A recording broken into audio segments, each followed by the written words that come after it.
ಎಲ್ರಿಗೂ ನಮಸ್ಕಾರ. ನಾನು ಗಿರೀಶ್ ಮಟ್ಟಣ್ಣವರ್.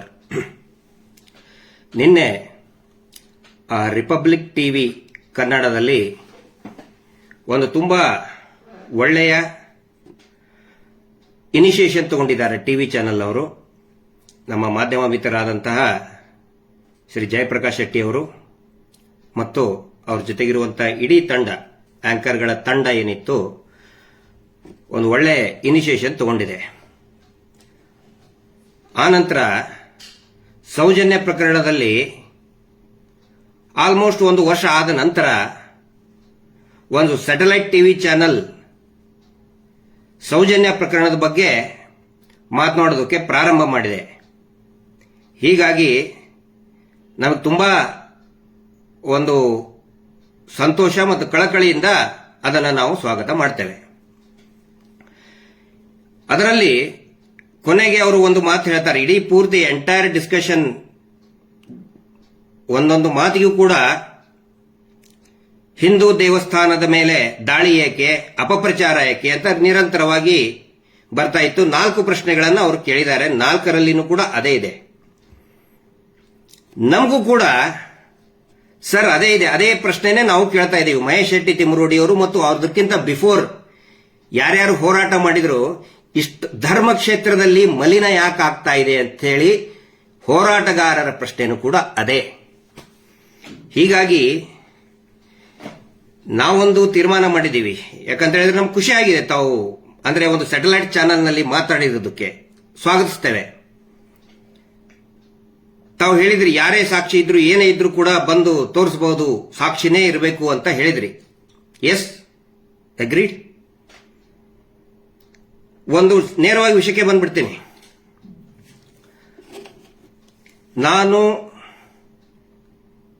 ಏನು ಘಟನೆಯ ಬಗ್ಗೆ ಮತ್ತು ಹಾರರ್ ಆಫ್ ಧರ್ಮಸ್ಥಳದ ಹಾರರ್ ಭೀಕರತೆಯ ಬಗ್ಗೆ ಮತ್ತು ಸೌಜನ್ಯ ಪ್ರಕರಣದ ಬಗ್ಗೆ ತುಂಬಾ ಉಪಯುಕ್ತವಾದಂತಹ ದೃಶ್ಯಗಳನ್ನು, records, that may be words, visual or anything, ನಾನು ತೋರಿಸೋದಕ್ಕೆ ರೆಡಿ ಇದ್ದೇನೆ. ಕಂಡೀಷನ್ಸ್ ಇದೆ 1-2-3. ಏನು ಅಂತ ಹೇಳಿದ್ರೆ, ನಾನು ಅಲ್ಲಿ ಬಂದಾಗ ನಾನು ಕೊಡಬೇಕಾದ್ರೆ ನಾನು ಲೈವ್ ಅಲ್ಲಿನೇ ಕೊಡ್ತೀನಿ. ತಾವು ಲೈವ್ ಅಲ್ಲಿನೇ ನಮ್ಮನ್ನ ಮಾತಾಡಿಸಬೇಕು. ಲೈವ್ ಅಲ್ಲಿನೇ. ನಾನು ಜಾಸ್ತಿ ಮಾತಾಡೋದು ಇರುವುದಿಲ್ಲ. ಯಾಕಂದ್ರೆ ಕೊಡ್ತಕ್ಕಂತಹ ಏನಂತ ಹೇಳಿದ್ರೆ ರೆಕಾರ್ಡ್ಸ್ ಆ ತರ ಇದೆ. ನಾವು ಮಾತಾಡೋದು ಇರುವುದಿಲ್ಲ ಅದರಲ್ಲಿ. ಒಂದನೇದ್ದು, ನೀವು ಲೈವ್ ಇರಬೇಕು. ಮತ್ತೆ ನಾನು ಕೂಡ ನಿಮ್ಮ ಚಾನಲ್ ಎಂಟ್ರಿ ಆದಾಗಿಂದ ಎಕ್ಸಿಟ್ ಆಗುವವರೆಗೆ ನನ್ನ ಫೇಸ್ಬುಕ್ ಲೈವ್ ಇರ್ತದೆ. ನಾನು ಲೈವ್ ಇದ್ದಾಗಲೇ ನಾನು ಹ್ಯಾಂಡ್ ಓವರ್ ಮಾಡ್ತೀನಿ. ಎರಡನೇದಾಗಿ, ನಾನು ಹ್ಯಾಂಡ್ ಓವರ್ ಮಾಡಿದ ತಕ್ಷಣನೇ ವಿದಿನ್ 2 minutes ವಿದೌಟ್ ಎಡಿಟಿಂಗ್, ಏನು ಒಂದೇ ಒಂದು ಶಬ್ದ ಎಡಿಟ್ ಆಗಬಾರ್ದು ಅದರಲ್ಲಿ. ಆಸ್ ಇಟ್ ಈಸ್ ತಮ್ಮದು ಸ್ಕ್ರೀನ್ ಇದೆಯಲ್ಲ, ದೊಡ್ಡದು ಸ್ಕ್ರೀನ್ ಇದೆಯಲ್ಲ, ಆ ಸ್ಕ್ರೀನ್ ಅಲ್ಲಿ, ಯಾಕಂದ್ರೆ ನಾನು ಕೇಳಿದೆ ಟೆಕ್ನಿಕಲ್, ನನ್ ತಾಂತ್ರಿಕವಾಗಿ ನನಗಷ್ಟು ಗೊತ್ತಿಲ್ಲ. ತಮ್ಮ ಮೊಬೈಲಿಗೆ ಹೋದ್ಮೇಲೆ ಅದು ನಿಮ್ಮ ಒಂದು ಟೆಕ್ನಿಕಲ್ ಟೀಮ್ ಇರ್ತದೆ. ಆ ಟೆಕ್ನಿಕಲ್ ಟೀಮ್ ಇಂದ ಸ್ಕ್ರೀನಿಗೆ ಎಷ್ಟೊತ್ತಾಗುತ್ತೆ, ಮ್ಯಾಕ್ಸಿಮಮ್ 2 minutes ಅಂತ ಹೇಳಿದ್ರೆ ಮೇ ಬಿ 5 minutes ಅಂತ ತಗೊಳ್ಳಿ. ಮತ್ತೆ ಅದೆಲ್ಲವೂ ಕೂಡ ಈ ಕಮರ್ಷಿಯಲ್ ಬ್ರೇಕ್ ಇದ್ದ ಟೈಮ್ ಆಗಿ ಇರಬಾರ್ದು. ಬಂದ ತಕ್ಷಣನೇ ಲೈವ್ ಅಲ್ಲೇ ಹ್ಯಾಂಡ್ ಓವರ್ ಮಾಡ್ತೀನಿ ನಾನು. ಲೈವ್ ಅಲ್ಲೇ ನೀವು ತೋರಿಸ್ಬೇಕು, ಅದನ್ನ ತೋರಿಸಲೇಬೇಕು ವಿದೌಟ್ ಎಡಿಟಿಂಗ್. ಒಂದನೇದ್ದು ಲೈವ್, ನೀವು ಕೂಡ ಲೈವ್ ಇರಬೇಕು. ಅದರಲ್ಲಿ ನನ್ನ ಫೇಸ್ಬುಕ್ ಕೂಡ ಒಂದು ವೇಳೆ ಇದು ಬ್ಲಾಕ್ ಆಗದೆ ಹೋದ್ರೆ, ರಿಪೋರ್ಟ್ ಆಗಿ ಬಹಳ ಹರಸಾಹಸ ಪಡ್ತಾ ಇದ್ದಾರೆ. ರಿಪೋರ್ಟ್ ಮಾಡಿ, ಮುಂಚೆ ಒಂದಿತ್ತು ನಂದು ಗಿರೀಶ್ ಮಟ್ಟಣ್ಣವರು ಇತ್ತು, ಅದನ್ನ ಬ್ಲಾಕ್ ಮಾಡಿಸಿದ್ರು ಸುಮಾರು ಜನರ ಕಡೆ ಅಂತ ಹೇಳಿ. ಪೇಡ್ ಒಂದಿಷ್ಟು ಇದನ್ನಿದ್ದಾರೆ ಮಾಡಿ ಬ್ಲಾಕ್ ಮಾಡಿಸಿದ್ರು. ಒಂದು 10,000 ಫಾಲೋವರ್ಸ್ ಇದ್ರು ಒಂದು ತಿಂಗಳಲ್ಲಿ. ಈಗ 20,000 ಫಾಲೋವರ್ಸ್ ಇದ್ದಾರೆ ಇನ್ನೊಂದು ಅಕೌಂಟ್ ಅಲ್ಲಿ. ಅದನ್ನು ಕೂಡ ಬ್ಲಾಕ್ ಮಾಡ್ಸಕ್ ನೋಡ್ತಾ ಇದ್ದಾರೆ. ಅಕಸ್ಮಾತ್ ಬ್ಲಾಕ್ ಆಗಲಿಲ್ಲ ಅಂದ್ರೆ ಇದೇ ನಂಬರಿನ ಫೇಸ್ಬುಕ್ ನಲ್ಲಿ ಲೈವ್ ಇರ್ತೀನಿ. ಬ್ಲಾಕ್ ಆದ್ರೆ ಇನ್ನೊಬ್ರು ಬರ್ತಾರೆ, ನನ್ನ ಜೊತೆಗೆ ಇನ್ನೊಬ್ರು ಬರ್ತಾರೆ, ಅವರ ಲೈವ್ ಅಲ್ಲಿ ಇರ್ತಾರೆ. ಆ ಲೈವ್ ಅಲ್ಲಿ ನಾವು ಏನು ಮಟೀರಿಯಲ್ ಕೊಡ್ತೀನಲ್ಲ ಅದನ್ನ as it is without editing ಪೂರ್ತಿಯಾಗಿ ನೀವು ತೋರಿಸಬೇಕು. ಆಗುತ್ತಾ? ನಾನು ಕೇಳ್ತಾ ಇದ್ದೀನಿ ನಿಮಗೆ. ಮೂರನೇದ್ದು, ಪ್ರೊಟೆಕ್ಷನ್ ಆಫ್, ಈಗ ಏನು ವಿಟ್ನೆಸ್ ನಾನು ತೋರಿಸ್ತೀನಲ್ಲ ಅವ್ರಿಗೊಂದು ಪ್ರೊಟೆಕ್ಷನ್ ಅಂತ ಬೇಕಲ್ಲ. ಈಸಿಯಾಗಿ ಹೇಳಿಬಿಡ್ಬೋದು. ಪೊಲಿಟಿಕಲ್ ಅಲಿಗೇಷನ್ ಮಾಡೋದು ತುಂಬಾ ಸುಲಭ, ಅಥವಾ ಇನ್ಯಾವುದಾದ್ರೂ ಇಶ್ಯೂ ಬಗ್ಗೆ ಅಲಿಗೇಷನ್ ಮಾಡೋದು ತುಂಬಾ ಸುಲಭ. ಆಯ್ತು, ಸಾಕ್ಷಿ ಇದ್ರೆ ತಗೊಂಡು ಬನ್ನಿ ಅಂತ ಹೇಳ್ತಿದ್ರಲ್ಲ, it is a most sensitive criminal ಕೇಸಿಗೆ, brutal rape and gang rape and murder ಕೇಸಿಗೆ ಸಂಬಂಧಪಟ್ಟಂತದ್ದು. ಹಿಂದೆ ನಡೆದಂತದ್ದು ಯಾಕೆ ಪ್ರಕರಣ ಇದು ಸರಿಯಾದ ದಿಕ್ಕಿನಲ್ಲಿ ಸಾಗಲಿಲ್ಲ ಅಂತ ಹೇಳಿದ್ರೆ, ನಿರಂತರವಾಗಿ ಸಾಕ್ಷಿಗಳನ್ನ ಕೊಲ್ತಾನೆ ಬಂದ್ರು. ಹಿಂಗಾಗಿ ಅದು ರಿಪೀಟ್ ಆಗೋದು ಬೇಡ ಅಂತ ಹೇಳಿ ಪ್ರೊಟೆಕ್ಷನ್ ಆಫ್ ವಿಟ್ನೆಸ್ ಅದರ ಜವಾಬ್ದಾರಿ ತಗೋಬೇಕು. ಖಂಡಿತ ನೀವು ನಾಳೆ ಅಂದ್ರೆ ನಾಳೆ ಬರ್ತೀನಿ, ಐ ಆಮ್ ರೆಡಿ, ಓಡಿ ಹೋಗ್ತಾ ಇಲ್ಲ ನಾವು. ದಯವಿಟ್ಟು ನಮಗೊಂದು ಅವಕಾಶ ಕೊಡಿ. ಆನಂತರ ನೀವು ಕೇಳಬಹುದು, ಏನ್ ತೋರಿಸ್ತೀರಿ ನೀವು, ಏನ್ ತೋರಿಸ್ತೀರಿ, ನಾನು ಈಗ ಹೇಳಲ್ಲ. ಆ ನಂತರ ನಾನು ನಿಮಗೆ ಎನ್ಶೋರ್ ಮಾಡ್ತಾ ಇದ್ದೇನೆ, ನಾನು ನಿಮಗೆ ಪ್ರಾಮಿಸ್ ಮಾಡ್ತಾ ಇದ್ದೇನೆ, ಎಲ್ಲರ ಮುಂದೆ ಲೈವ್ ಅಲ್ಲೇ ಪ್ರಾಮಿಸ್ ಮಾಡ್ತಾ ಇದ್ದೇನೆ, ಅದು ಯಾವೂ ಕೂಡ AI ಟೆಕ್ನಾಲಜಿ ಯೂಸ್ ಮಾಡಿದಂಥದ್ದಲ್ಲ. ಈಗ ಅಂದ್ರೆ ಅವರೊಂದೇನೋ ತೋರಿಸ್ಬಿಟ್ರು, ನಾವೊಂದು ವಿಡಿಯೋ ಮಾಡಬೇಕು, ನಾವೊಂದು ವಿಡಿಯೋ ಮಾಡಿದ್ವಿ, ಅದನ್ನ ನೀವು ತೋರಿಸ್ರಿ, ಖಂಡಿತ ಅಲ್ಲ. ಆ ನಂತರ ನಾನು ಡಿಬೇಟಿಗೆ ಬರುವುದಿಲ್ಲ, ನಾಟ್ ಅ ಡಿಬೇಟ್. ನೋಡಿ, ಪ್ಲೀಸ್ ನಮ್ಮನ್ನ ನಂಬಿ ಅಂತ ಹೇಳೋದಕ್ಕೆ ನಾನು ಬರ್ತಾ ಇಲ್ಲ. ನೈಜ ಘಟನೆಯ ದಾಖಲೆಯನ್ನ ಧರ್ಮಸ್ಥಳ ಅನ್ನುವಂತಹ ಪವಿತ್ರ ಕ್ಷೇತ್ರದಲ್ಲಿ ನಡೆದಂತಹ ಭೀಕರತೆಯನ್ನ, ನೈಜತೆಯನ್ನ ತೋರಿಸ್ತೀನಿ, ನನ್ನ ಜೊತೆಗೆ ತಗೊಂಡು ಬರ್ತೀನಿ. It's my promise. ಅದನ್ನು ನೋಡಿದ ಮೇಲೆ ನಾನು ಇದನ್ನ ಜನಗಳು ಖುಷಿಯಾಗಬೇಕು ಅಂತ ನಾನು ಹೇಳ್ತಾ ಇಲ್ಲ, ನನ್ನನ್ನು ಮೆಚ್ಚಬೇಕು, ವಾ ಅನ್ಬೇಕು ಅಂತ ಹೇಳ್ತಾ ಇಲ್ಲ. ಅದನ್ನು ನೋಡಿದ ಮೇಲೆ let the government decide, let the police department decide, let the judiciary decide. ನಾನು ಅವ್ರ ಗಮನಕ್ಕೆ ತರೋದಕ್ಕೆ ಈ ಒಂದು ಪ್ರಯತ್ನ ಮಾಡ್ತಾ ಇದ್ದೀನಿ, ಮತ್ತು ಅದಕ್ಕೆ ನೀವು ಒಳ್ಳೆಯ ಒಂದು ಅವಕಾಶವನ್ನ ಕೊಟ್ಟಿದ್ದೀರಿ, ಅದಕ್ಕೆ ನಾನು ನಿಮ್ಗೆ ಥ್ಯಾಂಕ್ಸ್ ಹೇಳ್ತಾ ಇದ್ದೀನಿ. ರಿಪಬ್ಲಿಕ್ ಕನ್ನಡ ಟಿವಿಗೆ ಯಾರು ಈ ತರ ಒಂದು ಅವಕಾಶವನ್ನು ನಮಗೆ ಕೊಟ್ಟಿದ್ದಿಲ್ಲ ಸರ್, ನೀವು ಕೊಟ್ಟಿದ್ದೀರಿ. ಸೊ ಅರ್ನಬ್ ಅವ್ರ ಬಗ್ಗೆನೂ ಕೂಡ ನನಗೆ ತುಂಬಾ ಗೌರವ ಇದೆ. ನಿರ್ಭಯ ಪ್ರಕರಣದಲ್ಲಿ ಎಷ್ಟು ಚೆನ್ನಾಗಿ ಅವರು ಡಿಬೇಟ್ ಮಾಡ್ತಾ ಇದ್ರಂದ್ರೆ ಎಚ್ಚರಿಸ್ಬಿಟ್ರು ಅವರು, ಇಡೀ ಸರ್ಕಾರವನ್ನೇ ಎಚ್ಚಿದ್ದು ಅರ್ನಬ್ ಗೋಸ್ವಾಮಿ. ಸೊ ಅವ್ರ ಬಗ್ಗೆ ಬಹಳ ರೆಸ್ಪೆಕ್ಟ್ ಇದೆ. ಮತ್ತೆ ನಿನ್ನೆನೂ ಕೂಡ ನೀವು ಮಾತಾಡಿದ್ದು ನಮಗೆ ಹೇಳಿದಿರಲ್ಲ, ಇದ್ರೆ ತಗೊಂಡು ಬನ್ನಿ ಅಂತ ಹೇಳಿ, ನಾನು ರೆಡಿ ಇದ್ದೀನಿ. ಈ 3 ಕಂಡೀಷನ್, ನಿಮ್ಮ ಕಂಡೀಷನ್ ಕೂಡ ನಾನು ಓಕೆ. ನೀವು ಹೇಳಿದ್ರಿ ಏನು ಏನೋ ನನಗೆ ಹೇಳಕ್ಕೆ ಬರೋದಿಲ್ಲಪ್ಪ, ದೇವಮಾನವ ಅಂತ ಕರೀತಾರಲ್ಲ, ಅವ್ರ ಬಗ್ಗೆ ಬೈಬಾರ್ದು ಅಂತ ಹೇಳಿದ್ರಿ. ನಾವಾಗೆ ಯಾವತ್ತಿಗೂ ಕೂಡ ಅವ್ರಿಗೆ ಬೈದಿಲ್ಲ. ಇನ್ನೊಬ್ರು ಅವ್ರ ಮೇಲೆ ಬೆರಳು ಮಾಡುವ ಹಂಗೆ ಅವರೇ ಮಾಡ್ಕೊಂಡಿದ್ದು. ಯಾಕೆ ಅಂತ ಹೇಳಿದ್ರೆ, ಆರೋಪ ಇದ್ದಿದ್ದು ಅವ್ರ ಮೇಲಲ್ಲ. ಯಾರು ಕೂಡ ಅವರು ಅತ್ಯಾಚಾರ ಮಾಡಿದ್ದಾರೆ, ಕೊಲೆ ಮಾಡಿದಾರಂತೆ ಖಂಡಿತ ಯಾರು ಹೇಳಿಲ್ಲ. ನಾವಂತೂ ಹೇಳಿಲ್ಲಪ್ಪ, ನಾನಂತರೂ ಹೇಳೇ ಇಲ್ಲ. ಆದ್ರೆ ಯಾವಾಗ ಅವರ ತಮ್ಮನ ಮಗ ವಿದೇಶದಲ್ಲಿ ಇದಾನಂತ ಹೇಳಿ ಅವರು ಜೆರಾಕ್ಸ್ ಕಾಪಿ ಹಿಡ್ಕೊಂಡು ಕಲರ್ ಪ್ರಿಂಟ್ಔಟ್ ವೀಸಾ ಕಾಪಿ ಹಿಡ್ಕೊಂಡು ನಮ್ಮ ತಮ್ಮನ ಮಗ, ನಮ್ಮ ಮಗು ಇಲ್ಲಿದ್ದಿದ್ದಿಲ್ಲ, ಅಮೆರಿಕಾದಲ್ಲಿತ್ತು ಅಂತ ಹೇಳ್ತಲ್ಲ, ಅವಾಗ ನಮಗೆ ಕಾಡಿದಂತಹ ಒಂದು ಪ್ರಶ್ನೆ ಏನಂತ ಹೇಳಿದ್ರೆ, ಆರೋಪ ಇದ್ದಿದ್ದು ಆ ತಮ್ಮನ ಮಗನ ಮೇಲೆ. ಆ ತಮ್ಮನ ಮಗ, ಅವ್ರ ಮಗು ಉತ್ತರ ಕೊಡಬಹುದಿತ್ತಲ್ಲ. ಮಗು ಅಂದ್ರೆ ಮಗು ಲಾಲಿ ಹಾಡೋ ಮಗು ಅಲ್ಲ. ಮೈನಿಂಗ್ ಕಂಪನಿ MD ಆಗಿ 2009 ನಲ್ಲಿ he was the MD of a mining company. ಅಲ್ಲೇ ಕೂತ್ಕೊಂಡು ಒಂದು ವಿಡಿಯೋ ಮಾಡ್ಕೊಂಡು ಹೇಳ್ಬಹುದಾಗಿತ್ತಲ್ಲ. ಅಕಸ್ಮಾತ್ ಇದ್ದರೆ, ಅಲ್ಲೇ ಇದ್ದಿದ್ದರೆ ಒಂದು ವಿಡಿಯೋ ಮಾಡ್ಕೊಂಡು ಹೇಳ್ಬಹುದಾಗಿತ್ತಲ್ಲ. ಆಯ್ತಪ್ಪ, ಅವರ ತಂದೆ ಹೇಳ್ಬಹುದಾಗಿತ್ತಲ್ಲ. ತಂದೆ ಯಾಕೆ ಬರಲಿಲ್ಲ? ಇವರು ಮುಂದೆ ಬಂದು ಜೆರಾಕ್ಸ್ ಕಾಪಿ ಹಿಡ್ಕೊಂಡು ಕಲರ್ ಪ್ರಿಂಟ್ಔಟ್ ಹಿಡ್ಕೊಂಡಿದ್ದಕ್ಕೆ ಎಲ್ಲರೂ ಅವ್ರನ್ನ ಪ್ರಶ್ನೆ ಮಾಡ್ತಾ ಇದ್ದಾರೆ. ಇಲ್ಲಿ ಇನ್ನೊಂದು ಡೆವಲಪ್ಮೆಂಟ್ ನಡೀತದೆ. ಇವರ ತಂದೆಯವರು ಹೋಗ್ತಾರೆ CBI, ದಯವಿಟ್ಟು ನೋಡಿ ಇದನ್ನ. CBI ಕಚೇರಿಯಲ್ಲಿ ಹರ್ಷೇಂದ್ರ ಕುಮಾರ್, ನಾನು ಹೇಳ್ತಾ ಇಲ್ಲ, ಅವಾಗ ಬಂದಂತಹ ಪತ್ರಿಕಾ ವರದಿ, ಮಾಧ್ಯಮದವರು ವರದಿ ಮಾಡಿದಂತದ್ದು, ದಯವಿಟ್ಟು ನೋಡಿ. CBI ಕಚೇರಿಯಲ್ಲಿ ಹರ್ಷೇಂದ್ರ ಕುಮಾರ್ ವಿದ್ಯಾರ್ಥಿನಿ ಸೌಜನ್ಯ ಪ್ರಕರಣ, ಅಲ್ಲಿನೂ ಕೂಡ ಏನ್ ಹೇಳ್ತಾರೆ ಇವರು, ಅಲ್ಲಿನೂ ಕೂಡ ಧರ್ಮಸ್ಥಳಕ್ಕೆ ಅವಮಾನ ಮಾಡಬೇಡಿ ಅಂತ ಹೇಳ್ತಾರೆ. ಇಲ್ಲಿ ಅವರು ಹೋಗಿದ್ದು ಅವರ ಮಗನ ದಾಖಲೆಗಳನ್ನು ಕೊಡೋದಕ್ಕೆ ಹೋದ್ರು ಅಂತ ಈ ವರದಿ ಇದೆ. ಅದರಲ್ಲಿಯೂ ಕೂಡ ಸಾಕಷ್ಟು ವಿಷಯಗಳು ಪ್ರಶ್ನೆ ಮಾಡಿದ್ದಾರೆ. ಇಲ್ಲಿ ನೋಡಿ, ಆರೋಪ ಇರುವುದು ಆ ಮಗನ ಮೇಲೆ, ಸಿಬಿಐಗೆ ಹೋಗೋದು ಅವರ ಅಪ್ಪ, ಸಾರ್ವಜನಿಕರ ಮುಂದೆ ಡಿಸ್ಪ್ಲೇ ಮಾಡೋದು ಅವ್ರ ದೊಡ್ಡಪ್ಪ. ಯಾಕೆ ಅವ್ರ ದೊಡ್ಡಪ್ಪ? ಅವರು ಪೂಜ್ಯರು ಅಂತ ಕರೆಸ್ಕೊಂಡಂತವ್ರು, ಇಡೀ ಲಕ್ಷಾಂತರ ಕೋಟ್ಯಾಂತರ ಜನರ ಭಕ್ತರ ಒಂದು ಗೌರವಕ್ಕೆ ಪಾತ್ರರಾದಂಥವ್ರು, ಅವ್ರ ಮೇಲೆ ಆರೋಪನೇ ಇಲ್ಲ. ಅವರು ಯಾಕೆ ಹಿಡ್ಕೊಂಡು ತೋರಿಸಿದ್ರು? ಇಲ್ಲಿ ಅವರ ತಮ್ಮ ಸಿಬಿಐ ಆಫೀಸಿಗೆ ಹೋಗ್ತಾರೆ. ಆನಂತರ ನಿನ್ನೆ ನೀವು ಚರ್ಚೆ ಮಾಡಿದ್ರಿ, ಎನ್ಕ್ವೈರಿ ಮಾಡಿದ್ರು, ಒಂದೆಲ್ಲ ಎನ್ಕ್ವೈರಿ ಮಾಡಿದ್ರು. ಅವ್ರ ತಂದೆ ಹೋಗಿದ್ದಾರೆ ಸರ್ ಸಿಬಿಐ ಆಫೀಸಿಗೆ, ಪೇಪರ್ ರಿಪೋರ್ಟ್ ಇದೆ.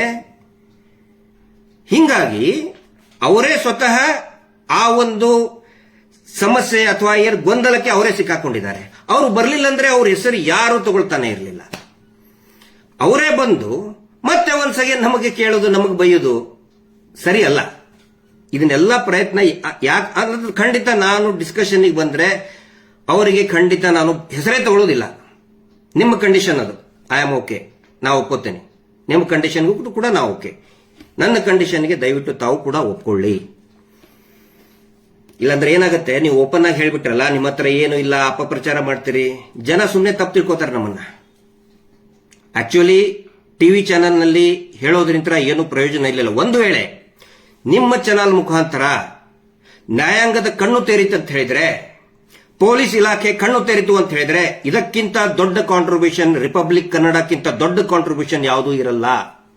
ಅದ್ರ ಸಲುವಾಗಿ ನಾನು ನಿಮ್ಗೆ ಹೇಳ್ತಾ ಇದ್ದೀನಿ, ಪ್ಲೀಸ್ ನಾನು ನಿಮಗೆ ಆಫರ್ ಮಾಡ್ತಾ ಇದ್ದೇನೆ. ನಾನೇನು ಆಫರ್ ಮಾಡ್ತಾ ಇದ್ದೇನೆ? I am offering my time and my space, digital space. ನನ್ನಲ್ಲಿರುವಂತಹ ಡಿಜಿಟಲ್ ಸ್ಪೇಸ್ ಅನ್ನ ನಿಮ್ದು ದೊಡ್ಡ ಡಿಜಿಟಲ್ ಸ್ಪೇಸ್ ಇದೆಯಲ್ಲ ಅದಕ್ಕೆ ಕೊಡ್ತಾ ಇದ್ದೀನಿ. ಮತ್ತೆ ನಾನು ನಿಮ್ಗೆ ರಿಕ್ವೆಸ್ಟ್ ಮಾಡ್ಕೋತಾ ಇದ್ದೀನಿ, ಚಾಲೆಂಜ್ ಮಾಡ್ತಾ ಇಲ್ಲ. ಕೆಲವೊಬ್ರು ಹೇಳಿದ್ರು ಗಿರೀಶ್ ಮಟ್ಟಣ್ಣ ಅವ್ರ ಚಾಲೆಂಜ್. ನಾನು ಯಾವತ್ತಿಗೂ ಕೂಡ ಇದುವರೆಗೂ ಯಾರಿಗೂ ಚಾಲೆಂಜ್ ಮಾಡಿಲ್ಲ, ಸೌಜನ್ಯ ಪ್ರಕರಣದಲ್ಲಿ ಮಾಡೋದು ಇಲ್ಲ. ಚಾಲೆಂಜ್ ಮಾಡಿದ್ರೆ ಅಹಂಕಾರ ಆಗುತ್ತೆ. ನಾವು ಹೇಳಿದ್ದೇ ಸರಿ, ಇದುವರೆಗೂ ಕೂಡ ನಾವು ಹೇಳಿದ್ದೇ ಸರಿ ಅಂತ ನಾನು ಸುಮ್ಮನೆ ಬೊಗಳ ಬಿಟ್ಟಿಲ್ಲ. ಪ್ರತಿಯೊಂದನ್ನು ಕೂಡ ದಾಖಲೆಯ ಆಧಾರದ ಮೇಲೆ ಮಾತಾಡಿದ್ದೇನೆ. ಅದಕ್ಕೆ ದಯವಿಟ್ಟು ರಿಪಬ್ಲಿಕ್ ಟಿವಿಯ ಸ್ನೇಹಿತರು, ನಮ್ಮ ಏನು ಜಯಪ್ರಕಾಶ್ ಶೆಟ್ಟಿ ಅವರು ಹೇಳಿದ್ದಾರೆ, ಅವರ ಆಹ್ವಾನವನ್ನ ಸಂಪೂರ್ಣವಾಗಿ ನಾನು ಒಪ್ಕೊಂಡಿದ್ದೇನೆ. ಮತ್ತೆ ರಿಯಲ್ ಸ್ಟಫ್ ತಗೊಂಡು, ಒಂದು ವೇಳೆ ಅದೇನಾದ್ರು ರಿಯಲ್ ಸ್ಟಫ್ ಇರಲಿಲ್ಲ ಅಂತ ಹೇಳಿದ್ರೆ ಹಿಗ್ಗಾಮುಗ್ಗ ಹೋಗಿರಿ. ನನ್ನಲ್ಲಿ ನಿಮ್ಮ ಸ್ಟುಡಿಯೋದಲ್ಲೇ ನಿಮ್ಮ ಮುಂದೆ ಕುಂದಿಸ್ತಿದ್ದೀನಿ, ಕುತ್ಕೊಂಡವನ್ನ ಎಬ್ಸಕ್ ಹೇಳಿ, ನನಗೆ ಹೇಳಕ್ ಹೇಳಿ, ಎತ್ಕೊಳ್ರಿ ಅಂತ ಹೇಳಿ ಎದ್ದು ನಿಲ್ಲಿಸಿ ನನಗೆ ಹಿಗ್ಗಾಮುಗ್ಗ ಹೋಗಿರಿ. ಜಯಪ್ರಕಾಶ್ ಶೆಟ್ಟಿ ಅವರೇ ಮತ್ತು ನಿಮ್ಮ ಎಲ್ಲಾ ಆಂಕರ್ಗಳು ಸೇರಿ ಹಿಗ್ಗಾಮುಗ್ಗ ಹೋಗಿರಿ. ಒಂದು ವೇಳೆ ಅದು ನೈಜ ಚಿತ್ರಣ, ಭೀಕರತೆಯ ನೈಜ ಚಿತ್ರಣ ತೋರಿಸದೆ ಹೋಗಿದ್ರೆ, ಆರ್ಟಿಫಿಷಿಯಲ್ ರಿಮೇಕ್ ಆಗಿದ್ರೆ, ಎಐ ಟೆಕ್ನಾಲಜಿ ಯೂಸ್ ಮಾಡಿದ್ರೆ ಎಬ್ಬಸ್ ನಿಂದ್ರಿಸಿ ಹೋಗಿರಿ. ನನಗೆ ಅಷ್ಟು ವೆರಿ ಟ್ರೂ ನೈಜ ಚಿತ್ರಣವನ್ನ ನಿಮ್ಮ ಮುಂದೆ ಹಿಡಿತಾ ಇದ್ದೀನಿ. ಓಕೆನಾ? ಎಸ್ ಅಂತ ಹೇಳಿ ವೇಟ್ ಮಾಡ್ತಾ ಇದ್ದೀನಿ. ಆನಂತರ ಅನೇಕ ಜನ ಬೈತಾ ಇದ್ದಾರೆ, ಹೇ ಹಂಗ್ ಮಾಡಿದ್ರು. ದಯವಿಟ್ಟು ಯಾರು ಕೂಡ ಟಿವಿ ಚಾನಲ್ಗೆ ಬೈಬೇಡಿ. ನನ್ನ ಅಭಿಪ್ರಾಯ ಇದು. ಜರ್ನಲಿಸ್ಟು ತುಂಬಾ ಚೆನ್ನಾಗಿ ನಿನ್ನೆ ನನಗೆ ಎಷ್ಟು ಖುಷಿ ಆಯ್ತು ಅಂತ ಹೇಳಿದ್ರೆ, ನೋಡಿ, ಸೌಜನ್ಯ ಫೋಟೋ ತೋರಿಸಿದ್ದೆ ನಮಗೊಂದು ಅಭಿಮಾನ. ಹೌದು, ಆ ಮಗಳದು ಯಾರು ಸ್ಯಾಟಲೈಟ್ ಟಿವಿ ಚಾನೆಲ್ ನಲ್ಲಿ ನ್ಯಾಯ ಸಿಗಲೇಬೇಕು ಅಂತ ತೋರಿಸಲಿಲ್ಲ, ರಿಪಬ್ಲಿಕ್ ಟಿವಿ ತೋರಿಸಿದ್ದಾರೆ. ಯೂಟ್ಯೂಬ್ ನಲ್ಲಿ ಸುಮಾರು ಬಂದಿದೆ. ಥ್ಯಾಂಕ್ಸ್. ಅಂದ್ರೆ ಈ ಹೋರಾಟ ನಿಂತಿದ್ದೆ ಯೂಟ್ಯೂಬ್ ಚಾನೆಲ್ಗಳಿಂದಾನೆ. ಪೇಜ್ಗಳು, ಇಂಟರ್ನೆಟ್ ಪೇಜಸ್ ಏನೇನಿರ್ತದಲ್ಲ, ಇನ್ಸ್ಟಾ, ಫೇಸ್ಬುಕ್, ಅವ್ರ ಈ ತರ. But for the first time ಒಂದು ಟಿವಿ ಚಾನಲ್, ಒಂದು ಸ್ಯಾಟಲೈಟ್ ಚಾನಲ್ ಗಟ್ಟಿಯಾಗಿ ನಾವು ನ್ಯಾಯ ಕೊಡ್ತೀವಿ ಅಂತ ಹೇಳಿದಾರಲ್ಲ, ಅದ್ರ ಸಲುವಾಗಿ ಹೇಳ್ತಾ ಇದ್ದೀನಿ, ದಯವಿಟ್ಟು take care of the protection of the witness. ಎಲ್ಲರದ್ದು ನಾನು ಹೇಳ್ತಾ ಇಲ್ಲ. ಆಮೇಲೆ ನಾನು ನಿಮ್ಮ ಹತ್ರ ಬಂದ ಇಡೀ ಪ್ರಕರಣದ್ದೆಲ್ಲ ಹೇಳ್ತಾ ಇಲ್ಲ, ಓನ್ಲಿ ಒಂದು ಸಣ್ಣ ತುಣುಕು ಹೇಳ್ತಾ ಇದ್ದೀನಿ. ಓನ್ಲಿ ಒಂದು small portion, very small portion of the horror at the place called Dharmasthala original ತೋರಿಸ್ತಾ ಇದ್ದೀನಿ. ಸೊ ಸೌಜನ್ಯ ಪ್ರಕರಣಕ್ಕೂ ಕೂಡ ಸಂಬಂಧಪಟ್ಟಂತೆ ಒಂದು ವೇಳೆ ನಾನು ಯಾಕೆ ಪ್ರೊಟೆಕ್ಷನ್ ಅದ್ದು ಕೂಡ ನೀವು ಜವಾಬ್ದಾರಿ ತಗೊಳ್ಳಿ ಅಂತ ಹೇಳ್ತಾ ಇದ್ದೀನಿ ಅಂತ ಹೇಳಿದ್ರೆ ನಾಳೆ ಹೇಳಿದ ತಕ್ಷಣನೇ ಅವನು ಇರ್ತಾನೋ ಇಲ್ಲೋ ಗೊತ್ತಿಲ್ಲ. ಸೊ ಅದ್ರ ಬಗ್ಗೆ ತಾವು ತಮ್ಮ ಲೀಗಲ್ ಟೀಮ್ ಬೇಕರ ಜೊತೆಗೆ ಚರ್ಚೆ ಮಾಡಿ, ನಮ್ಮ ಲಾಯರ್ ಜೊತೆಗೂ ಕೂಡ ನಾನು ಚರ್ಚೆ ಮಾಡ್ತೀನಿ. ಎಸ್ ಅಂತ ಹೇಳಿದ್ರೆ ವಿಲ್ ಗೋ ಹೆಡ್. ಅದರಿಂದ ಆದರೂ ಕೂಡ ಈ ರಾಜ್ಯದ ನ್ಯಾಯಾಂಗ ವ್ಯವಸ್ಥೆ ಕಣ್ಣು ತೆರೆಯಲಿ ಅನ್ನೋದು. ಆನಂತರ ಇನ್ನೂ ಸಾಕಷ್ಟು ಇದನ್ನಾಯ್ತು. ನೀವು ಮಾತಾಡಿದ್ರ ಬಗ್ಗೆ ಇಷ್ಟೇ ಮಾತಾಡ್ತೇನೆ, ಇನ್ನೊಬ್ಬರು ಹೇಳಿದ್ರ ಬಗ್ಗೆ ನಮ್ಗೆ ಯಾವುದೇ ಇದನ್ನಿಲ್ಲ, ಕನ್ಸರ್ನ್ ಇಲ್ಲ. ಇವತ್ತು ನಾನು ಮಾತಾಡಿದೆ, ಆ ವ್ಯಕ್ತಿಗೆ ಕ್ರಿಮಿನಲ್ ಪ್ರೊಸೀಜರ್ ಸಿಸ್ಟಮ್ ಅಂತ ಏನು ಕೂಡ ಗಂಧ ಗಾಳಿ ಗೊತ್ತಿಲ್ಲ. ಬರೀ ಒಂದಿಷ್ಟು ಕಮೆಂಟ್ ಹಾಕೋರು, ಪೇಡ್ ಕಮೆಂಟ್ ಹಾಕೋರು ವಾ ಅನ್ನೋದ್ರ ಸಲುವಾಗಿ ಮಾತಾಡಿದ್ರೆ ಅಲ್ಲ, ವಾದ ಮಾಡೋದ್ರ ಸಲುವಾಗಿ ನಾವು ಮಾತಾಡಬಾರ್ದು, ನ್ಯಾಯದ ಸಲುವಾಗಿ ಮಾತಾಡಬೇಕು. ಒಂದು ಕ್ರಿಮಿನಲ್ ಜಸ್ಟಿಸ್ ಸಿಸ್ಟಮ್ ಯಾವ ರೀತಿ ಪ್ರೊಸೆಸ್ ನಡೀತದೆ, ಒಂದು ಸಿ ರಿಪೋರ್ಟ್ ಅಂದ್ರೆ ಏನು, ಅಕ್ಯೂಸ್ಡ್ ಅಂದ್ರೆ ಏನು, ಸ್ವತಃ ಅಕ್ಯೂಸ್ಡ್ ಅಂತ ಪ್ರಾಸಿಕ್ಯೂಷನ್ ಬರೀತಾರೆ. ಏನೋ ಕ್ರೈಮ್ ನಂಬರ್ 234/12 ಅಲ್ಲಿ ಆನೆ ಮಾವುತನ ಪ್ರಕರಣ 234/12, ಸೌಜನ್ಯ ಪ್ರಕರಣ 250/12, ಬೆಳ್ತಂಗಡಿ ಪೊಲೀಸ್ ಸ್ಟೇಷನ್. ಈ ವ್ಯಕ್ತಿ ಹೇಳ್ತಾನೆ, ನಾನು ಪದೇ ಪದೇ ಕರಿತಾನೆ ಇರ್ತಾನೆ, ಡಿಬೇಟಿಗೆ ಬನ್ನಿ. ಇವತ್ತಾವ್ ಕರೆದು ಅವನೇ ಓಡ್ ಹೋಗ್ತಾ ಇದ್ದಾನೆ, ಎಷ್ಟೊತ್ತಿಗೆ ಮುಗಿಸ್ತಾ ಇದ್ದೀರಿ ಇದನ್ನ ಅಂತ ಹೇಳಿ. ಅಂದ್ರೆ ನಾನು ಏನ್ ಹೇಳ್ತಾ ಇದ್ದೀನಿ, ಐ ರೆಸ್ಪೆಕ್ಟ್ ಡಿಬೇಟ್. ಆದ್ರೆ ನಾವು ಡಿಬೇಟ್ ಮಾಡುವಂತಹ ವ್ಯಕ್ತಿಗಳಿಗೆ ಒಂದು ಎಕ್ಸ್ಪೀರಿಯನ್ಸ್ ಇರಬೇಕು ಅಥವಾ ನಾಲೆಜ್ ಇರಬೇಕು. ಸ್ವತಃ ಪ್ರಾಸಿಕ್ಯೂಷನ್ ಬರೆದಿದ್ದಾರೆ ಅಂಡರ್ ಸೆಕ್ಷನ್ 2 ಅಂದ್ರೆ ಏನು ಕ್ರೈಮ್ ನಂಬರ್ 234/12 ನಲ್ಲಿ ಸ್ವತಃ ಪ್ರಾಸಿಕ್ಯೂಟರ್ ಬರೆದು ಕೊಡ್ತಾರೆ, ಅಕ್ಯೂಸ್ಡ್ ಸಂತೋಷ್ ರಾವ್ ಅಂತ ಹೇಳಿ, ಅಕ್ಯೂಸ್ಡೇ ಅಲ್ಲ ಅಂತ ಹೇಳ್ತಾನೆ. ಸೊ ಏನ್ ಮಾತಾಡಬೇಕು ಅಂತ ಅವ್ರ ಜೊತೆಗೆ, ಅದಕ್ಕೆ ಒಂದು ಹೆಲ್ದಿ ಡಿಸ್ಕಷನ್ ಆಗಲಿ. ಮತ್ತೆ ನಿನ್ನೆ ತಾವು ಹೇಳಿದ್ರಿ ಸಂತೋಷ್ ರಾವ್ ಒಂದು ಕನ್ಫೆಷನ್ ಸ್ಟೇಟ್ಮೆಂಟ್ ಇಟ್ಟು ಯಾಕೆ ಚರ್ಚೆ ಮಾಡ್ತಾ ಇಲ್ಲ ಅಂತ ಒಬ್ಬ ಮೇಡಮ್ ಅವರು ಕೇಳಿದ್ರು. ನೋಡಿ ಮೇಡಮ್, ಕನ್ಫೆಷನ್ ಸ್ಟೇಟ್ಮೆಂಟ್ ಬಗ್ಗೆ ಸಿಕ್ಕಾಪಟ್ಟೆ ಮಾತಾಡಿದ್, ನನಗಿಂತ ಜಾಸ್ತಿ ಯಾರು ನಮ್ಮ ಮೋಹಿತರು ಬಹಳಷ್ಟು ಚೆನ್ನಾಗಿ ಮಾತಾಡಿದ್ದಾರೆ ಹಿಂದೆ. ನೀವು ಈಗ ಎಚ್ಚರಾಗಿದ್ದೀರಿ, so that is not our problem. ಹಿಂದೆ ಪ್ರತಿಯೊಂದು ಸಭೆಯಲ್ಲೂ ಕೂಡ ಈ ಸಂತೋಷ್ ರಾವ್ನ ಪಾತ್ರದ ಬಗ್ಗೆ, ಕನ್ಫೆಷನ್ ಸ್ಟೇಟ್ಮೆಂಟ್ ಬಗ್ಗೆ ಬೇರೆ ಬೇರೆ ಯೂಟ್ಯೂಬ್ ನಲ್ಲಿ ನಿರಂತರವಾಗಿ ನಮ್ಮ ಯಾರು ಮೋಹಿತರು ಮಾತಾಡಿದ್ದಾರೆ. ನಾನು ಕೂಡ ಹೇಳಿದ್ದೇನೆ, ಆ ಕನ್ಫೆಷನ್ ಸ್ಟೇಟ್ಮೆಂಟ್ ನೋಡಿ, ಅದೇನು ಕನ್ಫೆಷನ್ ಕೊಡಬೇಕಾದ್ರೆ he was in the custody ಒಳಗಿದ್ದಾಗ ಬರೀ ಸೈನ್ ಮಾಡಿಸ್ಕೊಂಡಿದ್ದಾರೆ. ಬ್ರೈನ್ ಮ್ಯಾಪಿಂಗ್ ಯಾಕೆ ಮಾಡಿಸ್ಕೊಳ್ಳಿಲ್ಲ ಅಂತ ಹೇಳಿ ದೊಡ್ಡ ಎಲ್ಲರೂ ಅದೊಂದು ಸುದ್ದಿ ಹಬ್ಬಿಸ್ತಾ ಇದ್ದಾರೆ. ದಯವಿಟ್ಟು ಮೋಹಿತ್ ಅವ್ರನ್ನ ನೀವು ಕರೆಸಬೇಕಾಗಿತ್ತು, ಅಲ್ಲಿ ಕೂಡಿಸಬೇಕಾಗಿತ್ತು ಆಕ್ಚುಲಿ ಮೋಹಿತ್ ಅವ್ರನ್ನ, because he was the advocate of Santosh Rao. ಅವ್ರನ್ನ ನೀವು ಕ್ವಶನ್ ಮಾಡಬೇಕಾಗಿತ್ತು. ವಿಟ್ನೆಸ್ ಗಳನ್ನ ಕ್ರಾಸ್ ಎಕ್ಸಾಮಿನೇಷನ್ ಮಾಡಿದಂತವ್ರು ಮೋಹಿತ್ ಕುಮಾರ್, ಅವ್ರನ್ನ ಕುಂದಿರಿಸಿ ಮಾತಾಡಬೇಕಾಗಿತ್ತು, ಗೊತ್ತಾಗ್ತಾ ಇತ್ತು. ಬ್ರೈನ್ ಮ್ಯಾಪಿಂಗ್ ಬಗ್ಗೆ ಬಹುಶಃ he is the very right person. ಅಂದ್ರೆ ಸಂತೋಷ್ ರಾವ್ ಯಾಕೆ ಸೈ ಮಾಡಲಿಲ್ಲ ಅಂತ ಅಂದ್ರೆ ಯಾಕೆ ಮಾಡಿಸ್ಕೊಳಕ್ ಒಪ್ಪಲಿಲ್ಲ ಅಂತ ಹೇಳ್ತಾರಲ್ಲ, ಅವರ ಪ್ರಕಾರ ಆ ಸಿಗ್ನೇಚರ್ ಸಂತೋಷ್ ರಾವ್ದೇ ಅಲ್ಲ. ನೀವು ತೋರಿಸ್ತಾ ಇದ್ರಲ್ಲ ಪದೇ ಪದೇ ಪದೇ ನೋಡಿ, ಇವನು ಯಾಕೆ ಬೇಡ ಅಂತ ಹೇಳಿದ ಅಂತ ಹೇಳಿ, ಸಂತೋಷ್ ರಾವ್ದೇ ಅಲ್ಲ. ಕಸ್ಟಡಿ ಒಳಗಿದ್ದಾಗ, ಆ ಟೈಮ್ ನಲ್ಲಿ ಸಂತೋಷ್ ರಾವ್ ಕಸ್ಟಡಿ ಒಳಗಿರ್ತಾನೆ. ಕಸ್ಟಡಿ ಒಳಗಿದ್ದಾಗ ಬ್ರೈನ್ ಮ್ಯಾಪಿಂಗ್ ಬಗ್ಗೆ ಏನಾದರೂ ಏನು ಪರ್ಮಿಷನ್ ತಗೋಬೇಕಂದ್ರೆ first they have to invite their advocate ಅನ್ನು ಕರೆದಿಲ್ಲ. ಮೋಹಿತರು ಹೇಳೋ ಪ್ರಕಾರ, ಅವರ ವಕೀಲರು ಅಡ್ವೊಕೇಟ್ ಹೇಳೋ ಪ್ರಕಾರ ಅದು ಸಂತೋಷನ ಸಿಗ್ನೇಚರೇ ಅಲ್ಲ. ಅದನ್ನ ಚರ್ಚೆ ಆಗಬೇಕು ಅಂತ ಹೇಳಿದ್ರೆ ಕನ್ಸರ್ನ್ ಅಡ್ವೊಕೇಟ್ ಯಾರಿದ್ದಾರೆ ಅವ್ರನ್ನ ಕುದುರಿಸ್ಕೊಂಡು ಮಾತಾಡಬೇಕಾಗಿತ್ತು. ಇದ್ರೆ ಇನ್ನೂ it would have been a very healthy. ನೀವು ಅವ್ರನ್ನ ಯಾಕೆ ಕರೆದ್ರಿ, ಇವ್ರನ್ನ ಯಾಕೆ ಕರೆದಿ, ದಟ್ಸ್ ನಾಟ್ ಮೈ ರೈಟ್. ನೀವು ಯಾರನ್ನಾದ್ರೂ ಕರೀರಿ, ಆದ್ರೆ ಪ್ರಾಪರ್ ಪರ್ಸನ್ ಅನ್ನ ಕರೆಸಿ ಮಾತಾಡಬೇಕಾಗಿತ್ತು. ಇನ್ನು ಸುಮಾರು ವಿಷಯ ಇದೆ ಅದ್ರ ಬಗ್ಗೆ ಹೇಳೋದಕ್ಕೆ, ಯಾಕಂದ್ರೆ ನಿನ್ನೆ ಬಗ್ಗೆ ಅದನ್ನು ಕೂಡ ಬೇಕಾದ್ರೆ ನಾ ಬಂದಾಗ ಮಾತಾಡ್ತೀನಿ, ವಿಶ್ಲೇಷಣೆ ಮಾಡ್ತೀನಿ. ಬಟ್ ಮೇನ್ ಇರೋದು ನಾನು ಚರ್ಚೆ, ಹರಟೆ, ಡಿಬೇಟ್ ನೋ, ಅದಕ್ಕೆ ಬೇಡ. ನಾನು ಬರೋದು ಒನ್ಸ್ ಅಗೇನ್ ಐ ರಿಪೀಟ್, ನಾನು ತಗೊಂಡು ಬಂದಂತಹ ಮಟೀರಿಯಲ್ ಏನಿದೆ, ದ ಒರಿಜಿನಲ್ ಸ್ಟಫ್ ಏನಿದೆ, ಅದನ್ನ ನಾನು ಲೈವ್ ಅಲ್ಲೇ ಕೊಡ್ತೀನಿ. ಲೈವ್ ಅಲ್ಲೇ ಪೂರ್ತಿ ರಿಸೀವ್ ಮಾಡ್ಕೋಬೇಕು. ಅಟ್ ದ ಸೇಮ್ ಟೈಮ್ ನಾನು ಕೂಡ ನನ್ನ ಫೇಸ್ಬುಕ್ ಅಲ್ಲಿ ಲೈವ್ ಅಲ್ಲಿ ಇರ್ತೀನಿ. ಮತ್ತೆ ಒಂದೇ ಒಂದು ಶಬ್ದವೂ ಕೂಡ ಎಡಿಟ್ ಆಗೋ ಹಂಗಿಲ್ಲ, ಕೊಟ್ಟ ತಕ್ಷಣನೇ ಸ್ಕ್ರೀನ್ ನಲ್ಲಿ ಬರಬೇಕು. No editing, protection of the witness. ಇಷ್ಟಾದ್ರೆ ಖಂಡಿತ ಬರ್ತೀನಿ. ಹೆಂಗಿದೆ offer? It's a request, not a challenge. ಹ್ಞೂ ಅಂತೀರಾ? ಹ್ಞೂ ಅಂತೀರಾ? ವೇಟ್ ಮಾಡ್ತಾ ಇದ್ದೀನಿ. Justice for Soujanya. ನಮಸ್ತೆ.